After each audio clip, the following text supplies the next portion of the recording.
Muito bem, meus caros, muito bem.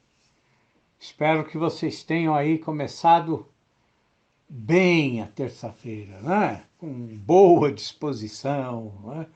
Para o estudo, para o trabalho, né? E para todas as outras responsabilidades que a gente tem todos os dias, né?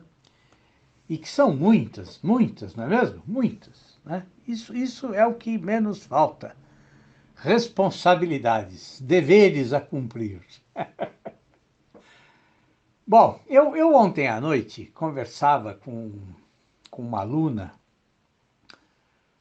muito jovem, né, que está aí a um passo de ingressar na universidade, né? Mas ela ainda se sente um pouco confusa em relação ao curso que ela realmente quer fazer, né? E se sente em dúvida, principalmente, né, em relação ao papel da universidade, quer dizer, em relação ao que a universidade vai oferecer a ela, né? E se a universidade vai realmente oferecer a ela tudo o que ela deseja, né? Então, quer dizer, ela me dizia que ela quer encontrar na faculdade aí uma ampla diversidade de discussões intelectuais, né? De discussões livres, em que todos os temas sejam abordados de maneira aí aberta, né? Ao mesmo tempo, ela quer ter a possibilidade de estudar profundamente os assuntos que ela escolher, né? Mas fazendo isso também de forma livre, né? Sem a interferência ou controle de ideologias de qualquer tipo, né? E, finalmente, ela quer conseguir formar um grupo de amigos que tenham o mesmo pensamento, né? Que busquem os mesmos ideais, ou que, pelo menos, busquem uma forma de conhecer, de estudar, que não seja limitante, né? Que não restrinja a investigação intelectual. Bom, isso é tudo que nós todos gostaríamos de encontrar na universidade, né? E, claro, acima de tudo, encontrar aquela amizade que nós imaginamos que deve ter unido Platão e Aristóteles, né? Apesar das diferenças que eles tinham, né? Quer dizer, acho que todo o sonho de alguém que gosta de estudar, que aprecia literatura, que gosta de escrever, né? Quer dizer, é construir um círculo de amizades autênticas, né? Em que um amigo pode discordar do outro sem necessariamente se tornar aí um rival, né? Sem necessariamente se tornar um acusador, né? Mas conviver aí construindo esse diálogo constante, né? Em que as discordâncias sejam exatamente o motivo para a continuidade do diálogo, né? E não o motivo para tratar o outro como um adversário, né? Bom, então, enquanto eu conversava com ela, eu me lembrei do meu tempo de faculdade, né? E assim, é incrível que de todo aquele variadíssimo grupo de professores, né, das mais diferentes linhas, bom, só tenho sobrado na minha memória dois ou três que, imagine, né, hoje, passados aí 40 anos, são só esses dois ou três que ainda merecem a minha admiração, né?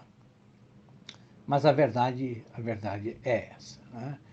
Quer dizer, a universidade não é um areópago, em que os sábios, os literatos, os cientistas discutem sobre as grandes preocupações da humanidade, sem deixar que as suas diferenças individuais, né, políticas, ideológicas, né, sem deixar que essas diferenças contaminem ou impeçam as discussões, né? Infelizmente, a universidade não é esse areópago, né? Mas, em alguns raros casos, a universidade também não é só uma fábrica de diplomas, né? Diplomas aí que acabam servindo apenas como uma espécie de passaporte para o mercado de trabalho, né? Ou para algum tipo de anuência social, né? Como se naquele pedaço de papel estivesse, então, ali a chancela que vai garantir o futuro dos estudantes. Quer dizer, na verdade, o jovem que ingressa na faculdade, ele precisa estar preparado para enfrentar um sistema assim altamente burocratizado, né? Com professores que se limitam aí a repetir o que eles aprenderam em alguns manuais, né? E que não estão dispostos, né, a investigar com seriedade a obra de pensadores, de intelectuais que não pertençam ao grupo político ou à panelinha da qual eles fazem parte, né? Quer dizer, se o jovem conseguir participar desse sistema limitante, mantendo a sua cabeça aberta, né, e cumprindo um ritmo de leitura e de estudo que precisa ir muito além do que o que os seus professores exigem, né? Bom, pode ser que ao final de 4 anos ele consiga aí encontrar um orientador para o mestrado que não vai obrigar ele a ser uma vaquinha de presépio ou um mero repetidor do que os velhos manuais ensinam, né? Bom, e eu acho que isso de fato é o mais importante, né? Quer dizer, o estudante precisa estar disposto a investigar as questões que aí estão ligadas às matérias, aos créditos que ele é obrigado a cumprir, né? Bom, e quando eu digo investigar, eu quero dizer exatamente isso, tá? Investigar, né? Ou seja, ele precisa estar disposto a pesquisar, mas pesquisar indo muito além do que é oferecido a ele, né? Por quê? Porque por melhor que seja o professor, né, ele vai oferecer não uma visão ampla, né, das ideias aí que existem a respeito de um determinado assunto, né? E também não é muito difícil que ele ofereça aí os resultados das pesquisas mais recentes, né? E também não vai mostrar para você a diversidade, né, de maneiras de pensar que ficam aí lutando entre si, né? Não, assim, o que ele vai mostrar para você é um conjunto de ideias que parece ser fruto de um suposto consenso, tá? E um consenso que nasceu, que surgiu em alguma região aí etérea, né? Supostamente sublime, né? Ou elevada, mas que se restringe às reuniões de departamento, né? Ou ainda pior, né? Muitas vezes se restringe às reuniões do partido político, né? Então, o grande trabalho do jovem é ver os ensinamentos que ele recebe, né, como esses ensinamentos de fato são, né? E o que esses ensinamentos são? Bom, eles são um ponto, um único ponto, numa longa linha, tá? Um ponto perdido em algum lugar dessa longuíssima linha que reúne milhares de outros pontos, milhares de outras formas de ver o mesmo problema, milhares de outras formas de analisar a mesma questão, tá? E partindo desse ponto, tá, o jovem tem de construir o seu próprio caminho, tá? E isso muitas vezes é doloroso. Por quê? porque acaba funcionando como um trabalho aí meio que esquizofrênico, né? E por que é esquizofrênico? Bom, porque você é obrigado a assistir aí a dezenas de aulas, sabendo que aquilo tudo é uma imensa bobagem, quando não é uma imensa mentira, né? Ou quando aquilo é só uma superficialidade, né? E que, na verdade, o que interessa, né, o que realmente é importante, né, está naqueles livros que você está lendo na solidão do seu quarto. Né?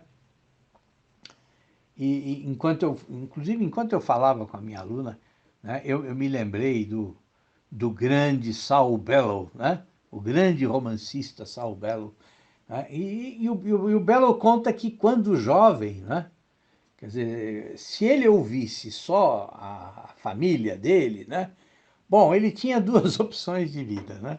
Quer dizer, ou ele ia aprender violino, ia se tornar músico, ou ele ia ser um rabino, né? Então, já muito cedo, ele percebeu que, assim, que se ele quisesse ter, né, uma vida própria, quer dizer, ele não podia permitir que a limitada escolaridade, né, dele e dos familiares, né, e as influências familiares em todos os sentidos, né, determinassem o rumo da vida dele. Né? Ou, dizendo de outro modo, ele percebeu que ele ia ter que lutar muito se ele não quisesse ser só o produto, né, o produto dependente da história e da cultura do tempo dele. Né? Quer dizer, inclusive, ele próprio dizia, quer dizer, a mais comum das lições do mundo civilizado é: dize-me de onde vens e eu te direi quem és. Né? Bom, e isso para ele era inaceitável. Né? Quer dizer, ele não queria ser um produto dessa espécie aí de darwinismo social. Né? E foi dessa maneira quase que instintiva, né, que ele conseguiu convencer o pai de que ele precisava entrar na universidade. Né? Mas ele entra na universidade, mas assim, ainda disposto a resistir com obstinação, né, a ser transformado só num produto do seu meio. Né? E isso é muito interessante, porque o que acontece com ele? Né? Bom, ele vai cursar a universidade, né? Ele acaba se formando na área de sociologia e de antropologia, né? Mas ele ingressa na universidade na área de letras. Né? Mas a forma como ele cumpre os créditos é muito interessante, porque ele cursa a universidade como se ele fosse um autodidata. Né? Quer dizer, ele disse que se ele tivesse matriculado em economia, bom, ele passava o tempo todo lendo Ibsen ou Bernard Shaw. Né? Bom, e que se ele tivesse matriculado num curso de poesia, bom, ele logo cansava das rimas e das estrofes, né? E ia ler outra coisa, né? Ia ler Lenin, ia ler Kropotkin. Né? Então, na verdade, né, como ele próprio diz, né, quer dizer, ele agia como um escritor. Né? Ele tinha interesse por tudo. Né? E ele não podia aceitar que o livro do mundo, né, quer dizer, esse livro que é tão fecundamente estudado pelos autodidatas, né, ele não podia aceitar que o livro do mundo, né, fosse fechado para ele pelos chamados homens doutos, né? Que, segundo ele, lá na universidade, só levantavam muralhas de opiniões para esconder dos alunos o próprio mundo. Né? Bom, tem uma outra, me lembro de outra coisa, né? Quando ele fala de um dos romances dele, né? O Herzog, Ele também diz claramente o que ele sempre buscou na universidade e em todos os seus estudos, né?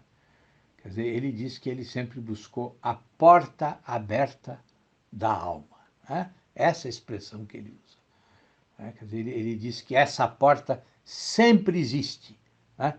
E que a nossa obrigação é manter ela sempre aberta, né? Exatamente para ter acesso à parte mais profunda de nós mesmos, né? Quer dizer, ter sempre acesso àquela parte de nós que, que está ligada aí a uma consciência superior, né?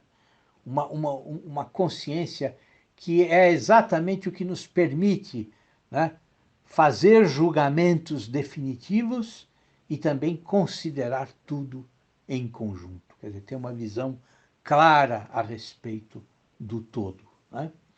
Quer dizer, essa para o Saul Bellow é a grande luta da nossa vida, né? Quer dizer, ter independência de consciência, porque só assim nós vamos ter forças para ficar imunes, né, ao ruído da história e às distrações do nosso ambiente, do nosso meio, né?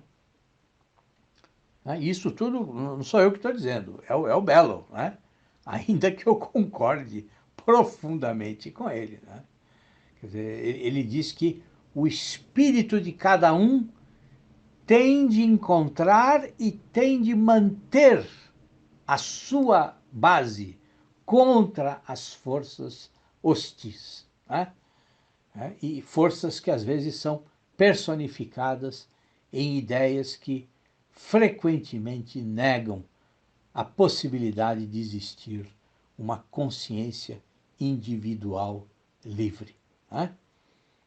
E que, na verdade, quer dizer, são forças que ficam aí o tempo todo tentando anular os espíritos independentes, né? E para resumir, né, para sintetizar o que foi a experiência do Bellow na universidade, né, como aluno e depois como professor, né, o que ele diz, né? Ele diz que ele se acostumou a recolher as intermináveis variações sobre temas da esquerda e da direita para se tornar capaz de descobrir o cheiro de esgoto a céu aberto de um século de retórica revolucionária e do típico ativismo social que inunda os jornais e a mídia em geral, né? Um ativismo social que monopolizou a imprensa com a ajuda da própria universidade. Bom, quando eu li esse testemunho do Saul Bellow, eu imediatamente lembrei do que o filósofo Eric Voegelin fala, né? O Voegelin diz que a desordem espiritual do nosso tempo, né, a crise civilizacional que nós vivemos, bom, isso não pode ser encarado por nós como um destino inevitável, né? Quer dizer, ele dizia claramente, ninguém é obrigado a tomar parte na crise espiritual de uma sociedade, né? Pelo contrário, cada um é obrigado a evitar essa loucura e viver a sua vida em ordem, tá? É isso, meus caros. Por hoje tá ótimo. Até amanhã, viu? Um abração para vocês. Tudo de bom, tudo de bom.